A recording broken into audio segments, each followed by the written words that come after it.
Hi everybody, this is Bob, and I'm working on the QCX Plus 40 meter transceiver from QRP Labs. And here's the circuit board here showing some of the things I've got done. Yes, I'm using sockets.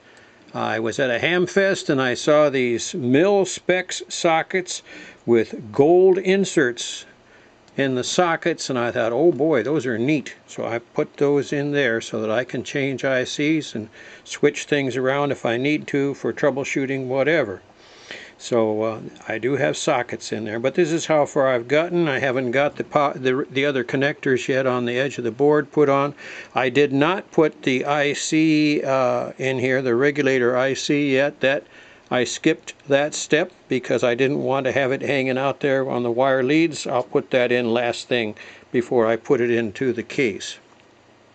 So anyhow, this is what I'm doing, but I wanted to make a brief, short video on making those little toroids, and especially I wanted to do it on how to tin the wires. First thing I did was I took my big tin snips here and I cut a slot, and that slot I would guess is 1/8 of an inch wide. It's not that critical, but I cut a slot in a piece of cardboard.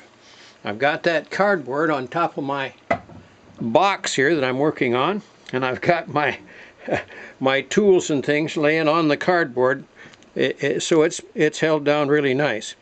The idea with the slots in the cardboard is, here's a coil I wound. Now this has got 5 turns on it, like they say for the main T1 coil. I just put 5 turns on there for demonstration purposes, and grabbed this core out of my junk box. But you can see now I can slide that in, that cardboard slot, and look at that, holds that just so nice. Then I cut the wires to approximately 3/4 inch long. Some of these you need a little longer wires, so I cut them to approximately 3/4 inch long. I just eyeball it, and then I take these 2 wires and I fold them out like that. Just fold them out like that. Then I take my X-Acto knife. You can use a pocket knife or whatever, a kitchen knife that's nice and sharp. Let's see if I can get in here to, and then I just do 1 scrape. You can see it getting shiny there. Do 1 scrape on that side.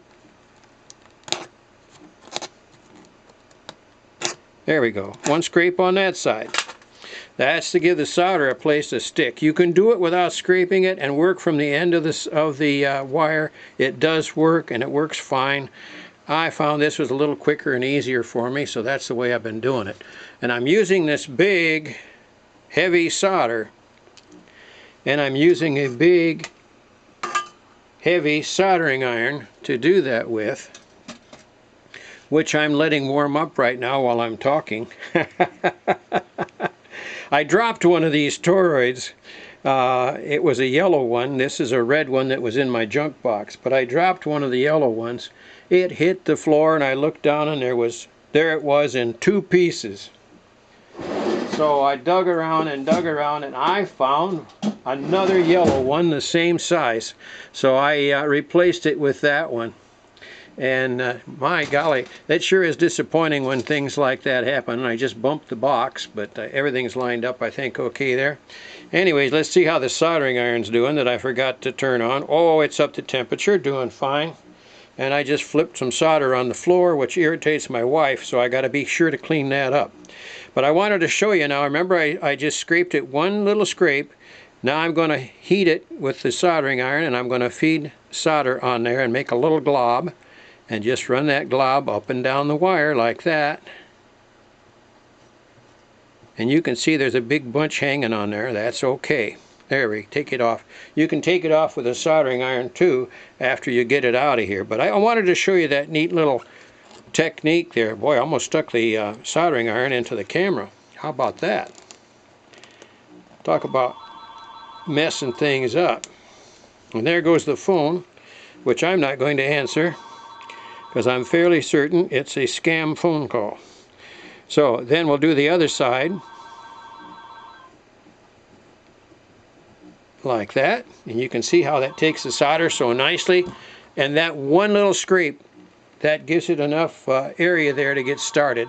The solder has to melt and flow up underneath the coating, and the coating then comes right off. And you can do it without scraping it, but I find it's a little quicker and easier if I give it that one scrape. And I kind of like this little deal for holding these toroids. I put the bigger ones in there and the littler ones, and you can hold them just fine like that. And then when I'm done with that, I slide it out. And there it is, ready to go in the circuit board. So I just wanted to make this short video and show you that little thing there. I'm going to do another video on this as soon as I get the rest of the parts into the main board, and I'll do a video then on the main board on getting that done. So that's it, guys, for today. 73s and good DX.